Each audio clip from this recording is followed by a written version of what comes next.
वालेकुम। डेरिवेटिव के जो इम्पोर्टेंट फार्मूले हैं, आज हम उनकी एक लिस्ट बनाएंगे। तो डेरिवेटिव में सबसे पहले जो फार्मूला यूज़ किया जाता है वो ये है कि डेरिवेटिव, ये with respect to x derivative मैं लूँगा। डेरिवेटिव किसी भी कांस्टेंट का वो ज़ीरो होता है, क्योंकि डेरिवेटिव होता है रेट ऑफ चेंज। तो कांस्टेंट के अंदर कोई भी चेंज नहीं आता, तो इसका कांस्टेंट का डेरिवेटिव हमेशा ज़ीरो होगा।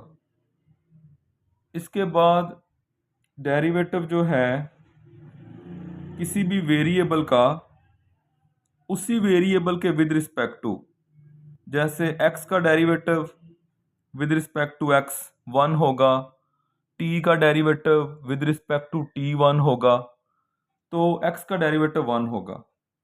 इसके बाद आता है पावर रूल।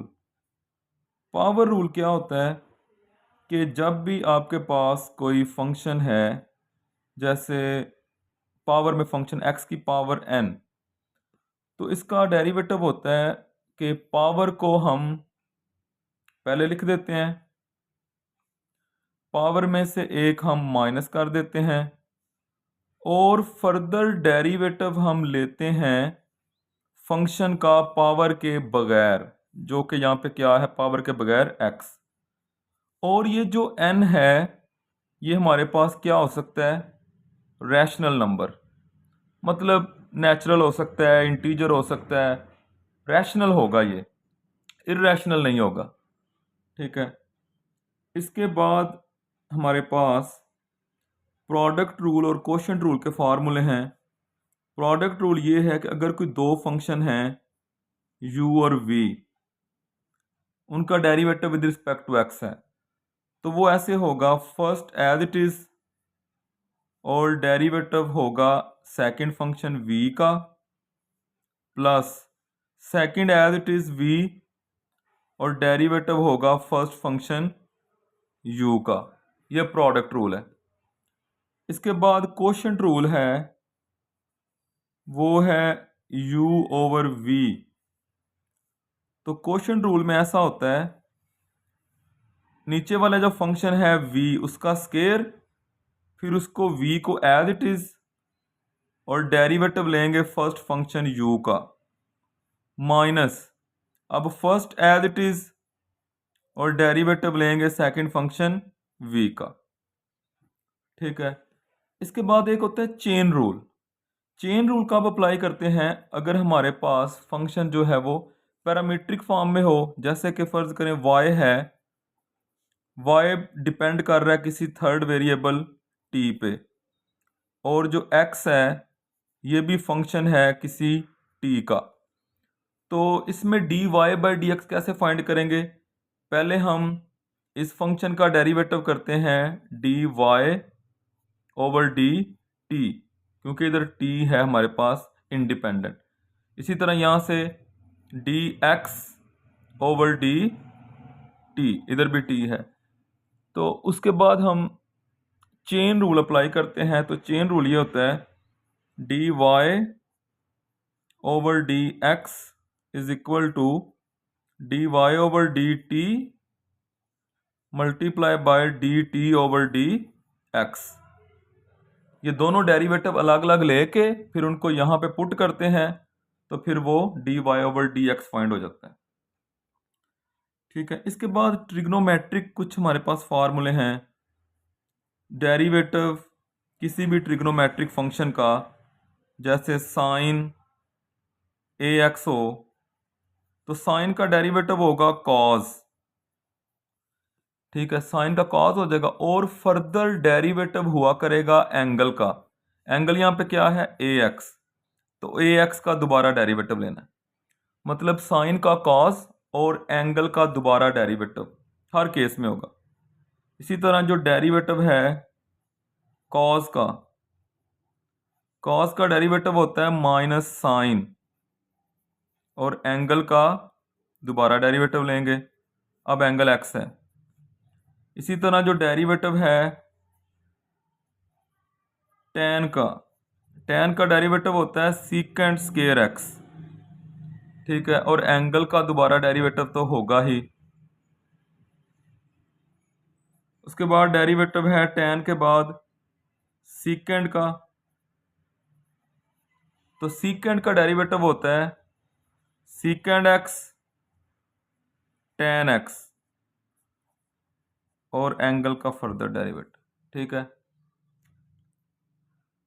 और सीकेंट के बाद अब हम डेरिवेटिव लेंगे कोसीकेंट का, तो वो होता है minus cosecant x cot x और फर्दर डेरिवेटिव यहाँ पे एंगल का होगा। इसके बाद डेरिवेटिव है कॉट का, कॉट का डेरिवेटिव होता है minus cosecant square x, angle का दोबारा डेरिवेटिव होगा, ठीक है। अच्छा, इसके बाद फार्मूले हैं कुछ इनवर्स ट्रिग्नोमेट्रिक फंक्शन के। डेरिवेटिव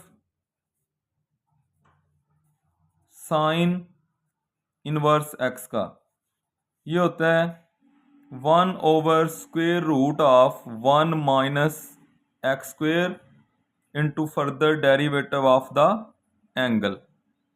ये जो भी x होगा उसका यहाँ पे स्क्वेयर आएगा, फिर उसका दोबारा डेरिवेटिव आएगा, ठीक है। इसी तरीके से डेरिवेटिव अगर हम लेंगे कॉस इनवर्स x का, तो ये होगा minus 1 over square root of 1 minus x square into further derivative of x। फिर उसके बाद डेरिवेटिव है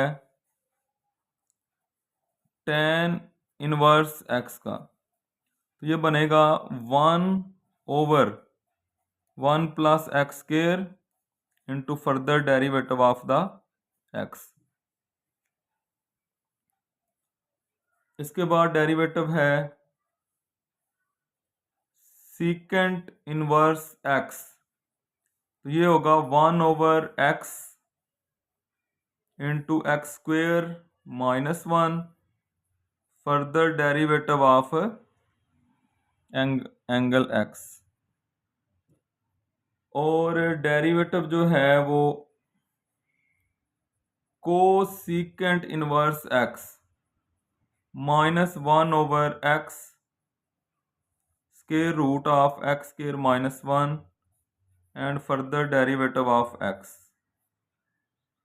उसके बाद डेरिवेटिव है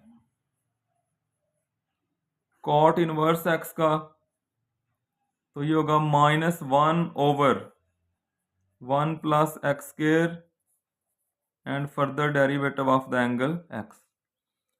ये असल में देखा जाए ना तो दो फार्मूले एक एक जैसे हैं। ये देखें, साइन और कॉस का सिर्फ साथ माइनस आ गया, इसी तरह टैन और कॉट में साथ माइनस आ जाएगा, और कोसिकेंट और सीकेंट में ऐसा हो जाएगा, ठीक है। तो ये इनवर्स ट्रिग्नोमेट्रिक फंक्शन के फार्मूले हैं। इसके बाद अगर कोई हमारे पास आ जाए कांस्टेंट की पावर वेरिएबल, ठीक है, जैसे कि अगर डेरिवेटिव फाइंड करना पड़ जाए 2 की पावर x का, अब इस पे भी स्टूडेंट पावर रूल लगा देते हैं। देखें, 2 की पावर x की पावर जो 2 है ना, इस पे पावर रूल लगता है क्योंकि ये वेरिएबल की पावर कांस्टेंट है। लेकिन अगर आप इसको ऐसे लिखेंगे तो यहाँ पे ये गलत हो जाएगा। इसमें क्या तरीका है, इसको पहले लिखना है एज इट इज, कांस्टेंट की पावर वेरिएबल है ना, तो इसको हम पहले लिखेंगे as it is 2 power x। फिर क्या करना है, natural log of the base, base यहाँ पे क्या है 2। फिर करेंगे डेरिवेटिव ऑफ पावर, वो क्या है x। ये होगा, मिसाल के तौर पे हमने डेरिवेटिव लेना है 5 की पावर 5x का, तो क्या होगा, पहले एज इट इज 5 की पावर 5x, फिर नेचुरल लॉग इस बेस का 5, फिर डेरिवेटिव इस पावर का 5x का 5, ऐसे होगा, ठीक है। और अगर कभी वेरिएबल की पावर वेरिएबल आ जाए, जैसे y इज इक्वल टू आ जाए x की पावर x, तो फिर भी पावर रूल नहीं लगेगा, बल्कि पहले दोनों तरफ लॉग लेके वेरिएबल को हम साइड पे लिख देंगे लॉग की प्रॉपर्टी से। इसके बाद है एक्सपोनेंशियल फंक्शन का डेरिवेटिव। अगर डेरिवेटिव फाइंड करना है ई की पावर फॉर एग्जांपल 5x, तो ये ई की पावर में है। जब भी फंक्शन ई की पावर में होगा तो पावर रूल नहीं लगाना, बल्कि इसको एज इट इज लिख के एक दफ़ा फिर डेरिवेटिव लेंगे इसकी पावर का। पावर क्या है 5x, उसका हो जाएगा 5। ठीक है, ई वाला फंक्शन। इसके बाद लॉग, अगर हम डेरिवेटिव लेते हैं natural log of the function कोई भी, जैसे कि x है, तो लॉग के आगे जो भी फंक्शन है, जैसे यहाँ पे x है, पहले उसको 1/, कर दें। लॉग के आगे जो भी होगा पहले एक दफ़ा 1/, फिर उसका दोबारा डेरिवेटिव ले लें जो आपने 1/, किया है। जैसे यहाँ पे x का 1 है। मिसाल के तौर पे देखें, अगर हम कहते हैं कि डेरिवेटिव लेना है नेचुरल लॉग ऑफ x² + 1 इसका, तो लॉग के आगे जो भी फंक्शन है पहले 1/, कर दिया, फिर दोबारा डेरिवेटिव ले लें जो भी 1/, हुआ है इसका। x² का क्या हो जाएगा 2x। ठीक है,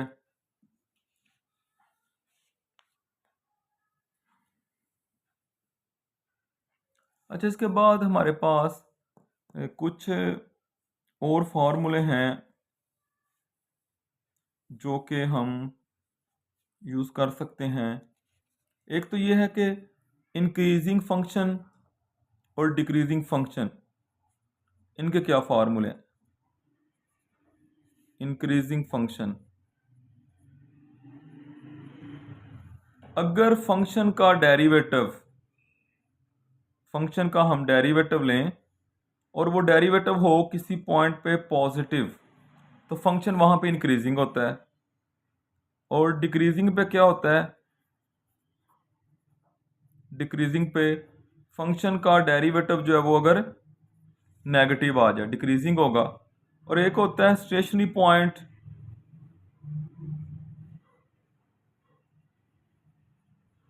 स्टेशनरी पॉइंट क्या होगा, अगर फंक्शन का डेरिवेटिव किसी पॉइंट पे 0 आ जाए। आप इसको ऐसे समझ सकते हैं, अगर ये एक कर्व है तो ये जितने भी पॉइंट है यहाँ पे ये फंक्शन इंक्रीज कर रहा है। इंक्रीज करने का एक ये भी होता है कि अगर x1 ग्रेटर देन है x2 के, तो f ऑफ x1 भी ग्रेटर देन होगा f ऑफ x2 के। या फिर अगर x1 लेस देन है x2 के, तो f ऑफ x1 भी लेस देन होगा f ऑफ x2 के। ये इंक्रीजिंग के लिए, तो यहाँ पे फंक्शन इंक्रीज कर रहा है इस हर पॉइंट पे, तो यहाँ पे डेरिवेटिव जो है वो पॉजिटिव है। इधर फंक्शन डिक्रीज कर रहा है, तो यहाँ पे डेरिवेटिव जो है वो नेगेटिव, यहाँ पे पॉजिटिव, यहाँ पे नेगेटिव। ये जो पीक पॉइंट है यहाँ पे फंक्शन ना इंक्रीज कर रहा है ना डिक्रीज, यहाँ पे डेरिवेटिव जो है वो 0 है। ठीक है, इसी तरह फंक्शन की ये मैक्सिमम, ये वाली वैल्यू मैक्सिमम है।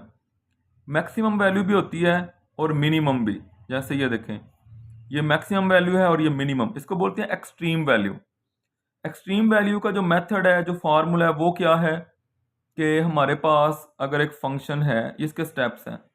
अगर एक फंक्शन है, फंक्शन का डेरिवेटिव लें, उस डेरिवेटिव को 0 के इक्वल रखें, वहाँ से आपके पास कुछ वैल्यूज़ आएंगी x1, x2, x3 जितनी भी आ जाएंगी, ये स्टेशनरी पॉइंट हैं।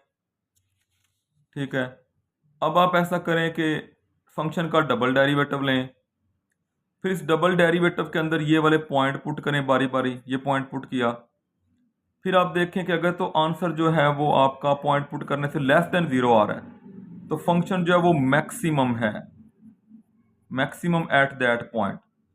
और अगर आपके पास डबल डेरिवेटिव में पॉइंट पुट करने से ग्रेटर देन 0 आ रहा है, तो फंक्शन जो है वो मिनिमम है एट दैट पॉइंट। ये कुछ फार्मूले हैं जो चैप्टर 2 में यूज़ होंगे। फार्मूलों को याद करें तो आपका डेरिवेटिव वाला जो चैप्टर है वो तैयार हो जाएगा।